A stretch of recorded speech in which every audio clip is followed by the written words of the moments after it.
Think back to the last time you talked about money with a loved one. Maybe a spouse, a partner, or even a roommate or a friend. I'm sure it was a completely rational, level-headed conversation, right? Probably not.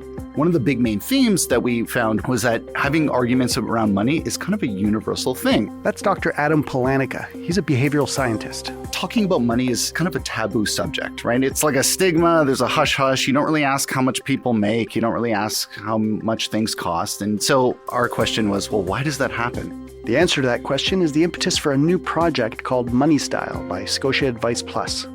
It's all about how emotions tie into our relationship with money and finding a common language to talk about finances without all that extra baggage. There are 6 money styles that correspond to different ways people perceive what money should do for them. Think love languages, but for money. Yeah, so we tend to go right to the financial planning piece without digesting beforehand how it is that we feel about money. So we're not tapping into that empathetic side first and really understanding what's the root of it. That's Tanya Eisener, the Senior Vice President of Retail Customer Value at Scotiabank. She and Adam, who's the Senior Manager of Global HR Insights and People Analytics, are our guests this episode. They'll talk to Doolin DeMello from the Perspectives team about what exactly a money style is, how it can help us better understand the emotions around finances, and maybe even help remove a little tension from your next chat about money. I'm Stephen Maurice, and this is Perspectives. Now, here's Doolin DeMello. Tanya, Adam, thanks so much for joining us today. Thank you so much. Thank you. Let's get right into it. What is a money style, Tanya? So the Money Style project is really, we've developed a Money Style quiz by Scotia Advice Plus. It's a short quiz of 15 questions, and it's intended really to help people better understand how are they reacting to money from an emotional intelligence standpoint, and really to help them inform and have better conversations so that we take away the stigma, some of the fear that comes when people think about money. All right. Adam, let's bring you into the conversation here. I understand you're a behavioral scientist. So how does behavioral science inform a tool or a quiz like this? The project itself kind of stemmed from the anecdotal situation of all of us having this kind of universal negative response around money. We have a lot of negative emotions and kind of argue with loved ones about it. And so our question was, well, why does that happen? So we looked into the scientific literature and we looked at dozens of different research articles going way back to the 1970s.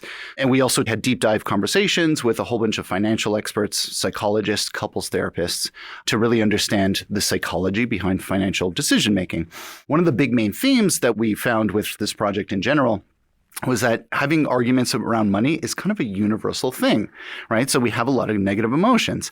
And when you deep dive into that, there's a couple reasons for that. So one is there's a social norm in Canada and in much of North America for that matter, that talking about money is kind of a taboo subject, right? It's like a stigma. There's a hush-hush. You don't really ask how much people make. You don't really ask how much things cost, and you don't really talk about it at the dinner table. So that's one aspect. The other aspect from an individual perspective is that all of us have unique childhood experiences, and we all have hopes and wants and dreams and fears and anxieties. And it's easy for us to compare upwards as opposed to downwards. And what I mean by that is when we see the rich and famous, it's easy for us to compare ourselves to them, thinking we're embarrassed, like we're not making as much as them. So that, again, it's stigmatized to even talk about, especially when you watch reality TV, it's easy to compare yourself. And it's funny because that's actually not even a unique trait to humans. There's research showing that even monkeys will actually forego food and water to watch elite, higher-ranking monkeys in the animal kingdom. And so it's not just humans. So there's kind of a genetic link there, which is really funny. So anyway, there's a whole bunch of issues in terms of like why there's negative emotions talking about money. And really the whole point of this money style quiz is really to elicit a self-awareness. It's knowledge about yourself. It's knowledge about others, knowing that everybody has a unique experience and unique wants and needs, and there are no right or wrong answers. It's really to elicit empathy. Empathy. Okay. So Tanya, this is really all about trying to get to the root of how we talk about money and what those feelings are that are behind it. Yeah, so we tend to go right to the financial planning piece without digesting beforehand how it is that we feel about money. So we're not tapping into that empathetic side first and really understanding what's the root of it. People perceive things differently. They feel differently. They have different backgrounds, different pasts. And that all comes into play when you take the money style quiz and really understand what's driving those behaviors. Helps to remove some of the stress, some of the stigma that can exist, not for everybody, but it can exist, and really to help supplement those financial conversations. Okay, so money conversations are difficult. It was often taboo to even talk about it. So how does the quiz help with that? So the quiz, first and foremost, is self-awareness. So really understanding your own money style is the first part. And many people may think that they know their money style, but this really helps to uncover that. And then secondly, others that you have, either your spouse or your partner or a family member, their money style may be the same, it may be different. And so really getting that understanding as well. How are you differing your views? And that really helps to form the conversation and lead the conversation with empathy. I also just want to touch on what you said, and again, it's so brilliant and it's so simple. So the fact that we anecdotally have these perceptions about what we want money to do for us, but having them explicitly on paper with a series of questions and nuanced answers really highlights the individual differences that we have. And again, it seems anecdotal or colloquial, like, okay, I treat my money like this in this situation, and that's about it. That's about how far we think about it on a regular basis. But having these very clear, explicit questions really helps to uncover that self-awareness. I think that's super important. Tanya, from your research, what kind of stress do you think money causes people, and why was this necessary? Yeah, well, if you just look at our macroeconomic environment right now, there's a lot of stress there from an affordability perspective. So in particular, 82% of Canadians are reducing their non-essential spending just to meet their needs. 65% of Canadians are putting less money aside and saving in their RRSPs and TFSAs, for instance. And 28% of Canadians are taking on side jobs or taking on additional work, again, just to meet that affordability piece as well. So our driving insight really about money conflict is so much more than about money. It's really about the issues that are stemming with money. And that's how we wanted to get to the behavioral piece of this and the emotional side of it as well, because there are lots of stresses out there and everybody is reacting differently. Everybody consumes the information differently. And that's really what we found out of our research and what drove this. I'll kind of tack on to that. One little fun fact that I found interesting is that from a statistical basis, one of the number one reasons why people get married is actually for financial security. And from a statistical perspective, one of the number one reasons why people get divorced is from financial stress. So money is one of the leading causes of marriage, and it's also one of the leading causes of divorce. And so that just highlights how important this quiz can be. Wow. Because it is such a fundamental issue. Okay, well, let's get into the 6 actual money styles. Can you break them down for me? Okay, so the 6 different money styles are belonging, certainty, connection, contribution, independence, and potential. So let's just go through each one of them. So for belonging, it's the notion that money is a means for you to feel included. For certainty, it's the notion that when it comes to money, you need to feel secure. For connection, money allows you to show the people you care about what it means for them. For contribution, money enables you to build toward meaningful goals. For independence, when it comes to money, you need to feel free or independent, so to speak. And for potential, the purpose of money is to help you live your best life. And we really kind of nailed down these because these were the common themes or the trends that were coming up across the different clients and the different research that we were conducting.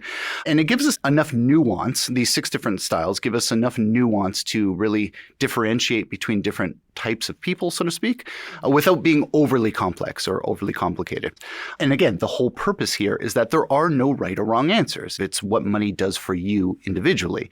And so the whole purpose is to really elicit, again, the empathy for when speaking to loved ones or anybody for that matter, that you have that self-awareness and that understanding that, yeah, not everyone's going to think like me and everybody's unique. Yeah, so I took the quiz 3 times because I wanted to reaffirm, is it just how I'm feeling right now? Is there something happening today that I might answer the questions differently? And I did feel like I answered the questions differently, but it came up with the same money style each time. So for me, my money style is potential. I had my husband do the quiz and his was certainty.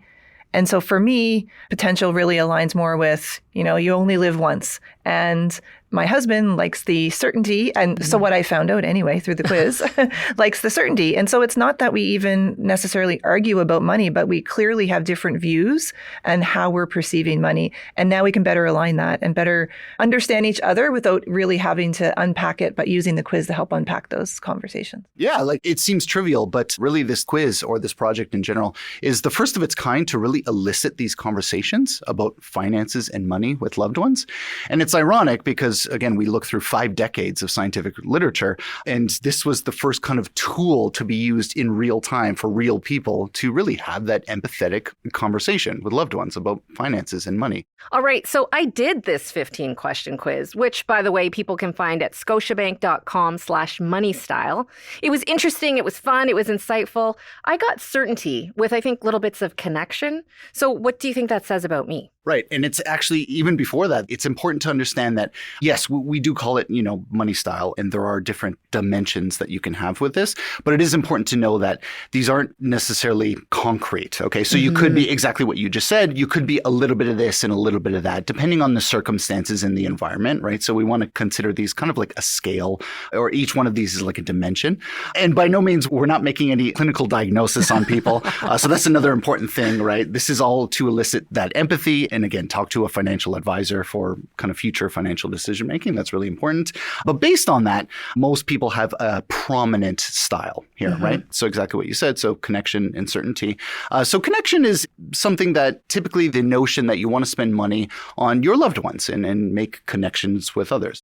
Certainty is along the lines of independence, which is basically you want financial security, so to speak, right? You want to be able to pay your bills and put food on the table without having that anxiety or worry about it. Okay, so someone takes the test. Maybe there's some empathetic, productive conversations. What's the next step for people to get a handle on things? So the first piece is understanding your style. And so getting a better feel for what your style is. And one thing I will say is that we are not collecting the data. We are not storing the data. This is completely for you to do on your own to help inform you. And then you can carry that on to prompt a conversation with your financial advisors. Right. So your financial advisor will have all of the tools from a financial advising perspective, but Money Style by Scotia Advice Plus isn't meant to be, here's your problem and here's the solution. It's meant to prompt and elicit that conversation with your financial advisor and supplement that conversation with them as well. One of the things that I thought was important to note is that it's a low pressure quiz. You don't have to create a profile. Like you said, it's not data that's stored. You can just go on there and tinker. You can do it a couple times.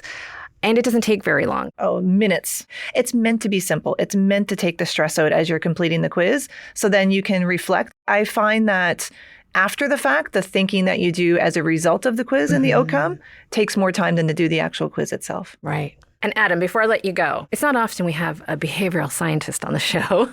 So I have to ask, what's one thing that people should keep in mind from a behavioral scientist standpoint that might help their relationship with money? So again, empathy.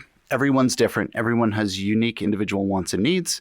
The whole point of this quiz is really, again, it only takes a few minutes to do yourself.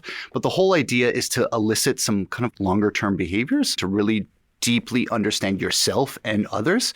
Understand that anytime you talk about money, again, it should be talking, not arguing.